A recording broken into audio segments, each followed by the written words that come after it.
Yesterday's prophecies, today's headlines. This is the Hal Lindsey Report. And now, Hal Lindsey. Good evening and welcome to this edition of the Hal Lindsey Report. In the 11th century, more specifically in 1054, there occurred a great splitting of the Orthodox Christian Church. In fact, it is called the Great Schism and refers to the breaking away of the Western Church headquartered in Rome from the Eastern Church located in Constantinople. Today, we refer to those great churches as the Roman Catholic Church, based in Vatican City and led by Pope Francis, and the Eastern Orthodox Church of Istanbul, Turkey, led by Bartholomew I, Ecumenical Patriarch of Constantinople. For almost 1,000 years, relationships between these two churches have been strained at best and quite bitter at worst. However, in recent months, Pope Francis has been actively seeking to end the millennium-old estrangement between the Orthodox and Catholic churches. He wants to bring them back into full communion. He has stated that the intensifying conflicts across the world and the increasing persecution of Christians make unity between the churches even more urgent. The cry of the victims of conflict urges us to move with haste along the path of reconciliation and communion between Catholics and Orthodox. Indeed, how can we credibly proclaim the message of peace which comes from Christ if there continues to be rivalry and disagreement between us? Pope Francis recently traveled to Istanbul, where he prayed for unity with Patriarch Bartholomew at the Orthodox Cathedral of St. George. The two leaders then signed a joint declaration of unity between the two churches. One of the most important prophetic signs that the end of our age is right at the door is the merging of all institutional churches under one leader. I wrote about this really important prophetic sign in 1969 in the last chapter of my book, The Late Great Planet Earth. In a related matter, I also reported on this program earlier about the astounding predictions of an Irish bishop, St. Malachy. In 1139, while visiting the Vatican, he experienced a vision of future popes. According to the traditional account, Malachy recorded the list as a sequence of cryptic phrases. In Malachy's vision, the last pope will be the one who brings all churches under his control. This pope will not be the Antichrist, but he will furnish the platform for the Antichrist to take world power and then to work with him. Now, here is what I wrote concerning these things in the year 1969. In the institutional church, composed of professing Christians who are in many cases not Christian, look for many things to happen. With increasing frequency, the leadership of the denominations will be captured by those who completely reject the historical truths of the Bible and deny doctrines which, according to Christ himself, are crucial to believe in order to be a Christian. In some of the largest Protestant denominations, this is already taking place. The few remaining institutions, which are not yet dominated by the disbelievers, will go downhill in the same manner.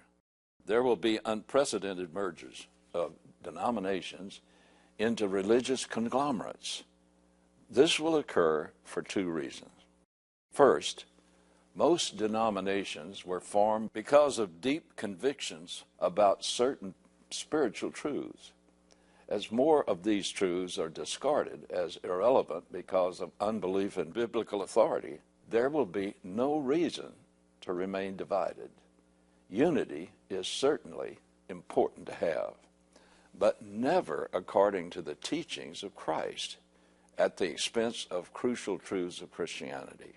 Secondly, as ministers depart from the truths of the Bible, they lose the authority and power that it has to meet real human needs. And as many ministers are not truly born spiritually, themselves and are consequently without the illumination of God's Spirit, they no longer will be able to hold their present congregations, much less attract others. So they resort to social action gimmicks, or they will, and super-organization and elaborate programs as a substitute. As Paul predicted concerning these ministers in the last days, holding to a form of godliness, or literally religion, and although they have denied its power, and again, he says, they're always learning and never able to come to the knowledge of the truth. Later, in that same chapter, I wrote, there will be an ever-widening gap between the true believers in Christ and those who masquerade as ministers of righteousness. I believe that open persecution will soon break out upon the real Christians, and it will come from the powerful hierarchy of unbelieving leaders within the denominations. Christians who believe in the final authority of the Bible, salvation through substitutionary atonement of Christ alone, the deity of Jesus Christ, etc., will be branded as prime hindrances to the brotherhood of all men and the universal fatherhood of God, teaching which is so basic to the ecumeniacs who don't believe in the very heart of Jesus' teaching. Jesus taught in John chapter 8, verse 44, that God is the creator of all, but the Father of only those who believe in him. Jesus said to unbelieving rabbis who disputed with him, you are of your father the devil, and the desires of your father you want to do. Because of the persecution of true believers, there will grow a true underground church of a believing remnant of people. Everything I wrote about in the late great planet Earth in 1969 is now coming true. I have said many times that the two remaining major prophetic signs that I've been looking for to key that I'm looking at the very door of the start of the tribulation have been two major signs. One of them is that the United States had to lose its power and cease to be a number one political power. That is happening in the last couple of years. The second most important sign that I've been looking for is the fact that the churches would begin to merge together again, and especially the Pope would be the one that would be pulling them together and would very shortly become the head of all the churches. Now let's just think for a minute how many people we're talking about here. According to latest estimates, the Roman Catholic Church has 1.2 billion members across the world as members in it. The Orthodox, which is out of Istanbul, has an estimated 300 million plus. And the Protestants, the Protestant denominations, they're estimated as a little over 800 million. So when you put all of this together, it's 2.3 billion people. Now, that's a lot of people. And it's very important in the passages of the Scripture. Let me read to you from some of the major Scripture that has influenced me in my thinking the most. In Daniel chapter 9, we find out where the Antichrist has to come from. Now, that's going to be important in putting all this together. In Daniel 9, verse 26, this is one of the most important prophecies in the whole Bible. It predicts several major things. First of all, in verse 26, it starts out by talking about the Messiah coming. And if I had time, I could go through this and show you that the day Jesus would publicly announce that he is the Messiah was predicted to the day when he walked into Jerusalem and rode in on a donkey. It says, and after the 62 weeks, this is a way of measuring time then, 62 weeks of years. After this 62-week block of time, the Messiah will be cut off or put to death and have nothing. Now listen carefully. And the people of the prince who is to come, a future prince who is to come, will destroy the city of Jerusalem and the sanctuary. That happened in 70 AD. And its end, so you go into a great parenthesis here, and its end will come with a flood. Even to the end there will be war. Desolations are determined. Of course, since the destruction of Jerusalem in 70 AD, there's been nothing but war with Israel and being scattered all over the world. And every move around that area has been with trouble for the Israelites. We see a lot of it growing today. And so he says it jumps a long place, and then the last figuring of time that's used in this prophecy, where there was 1 week of years remaining to be fulfilled, that week of years is soon to start. And it says, and he, referring back to the prince who is to come, will make a firm covenant with the many for 1 week. But in the middle of the week, he will put a stop to sacrifice and grain offerings. And on the wing of abominations will come one who makes desolate, even until a complete destruction. Now, the important thing here is that the prince who is to come comes just at the beginning of the last 7 years we call the tribulation, the time of great conflict and war. And it says that the one who comes, the coming prince, has to be of the same people that destroyed Jerusalem and the nation of Israel. Now, who destroyed Jerusalem in 70 AD? The people of the prince. Titus was the one who led the Roman legion, Roman 10th Legion, to destroy it. He was a Roman, and he was of the Roman people. So this coming prince, who is the Antichrist, where is he going to come from? Out of the Roman people. So that solves that right away.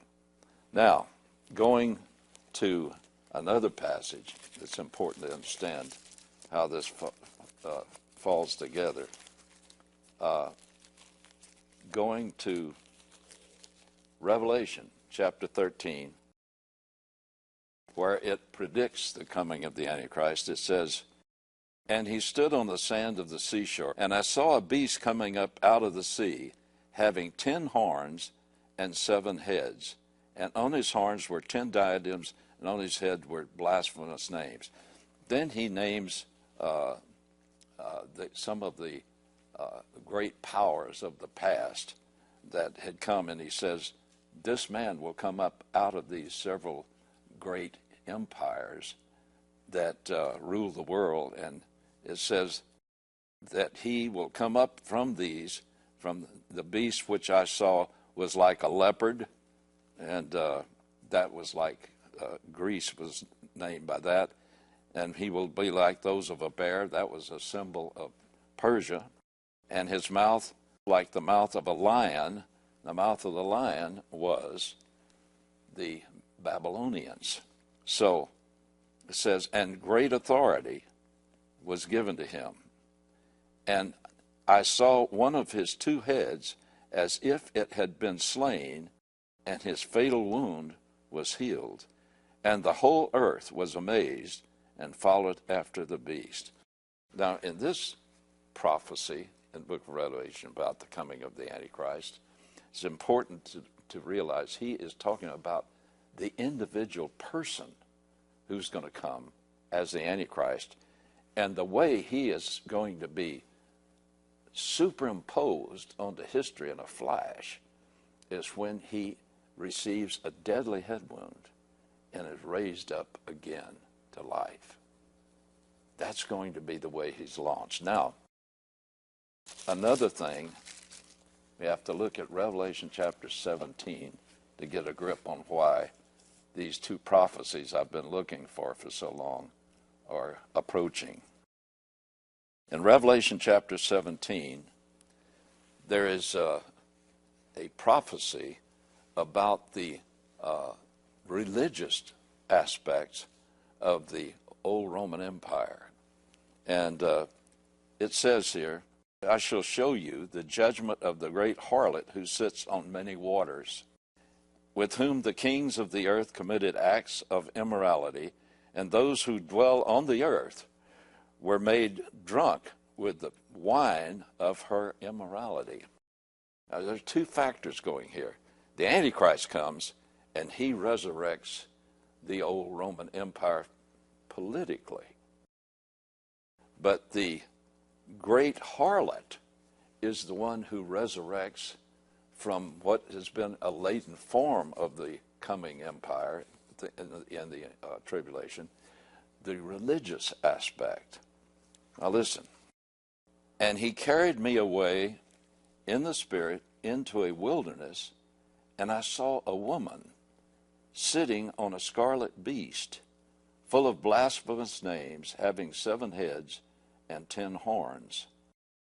And the woman was clothed in purple and scarlet, and adorned with gold and precious stones and pearls, having in her hand a gold cup full of abominations of the unclean things of her immorality.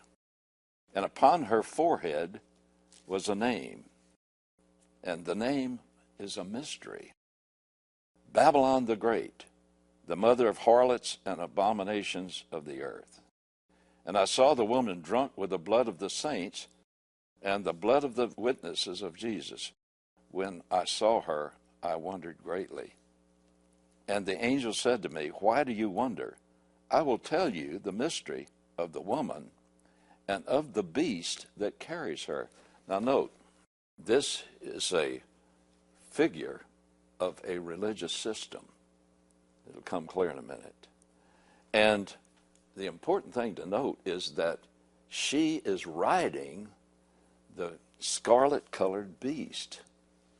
The beast is talking about the long line of political power over the world from God's point of view.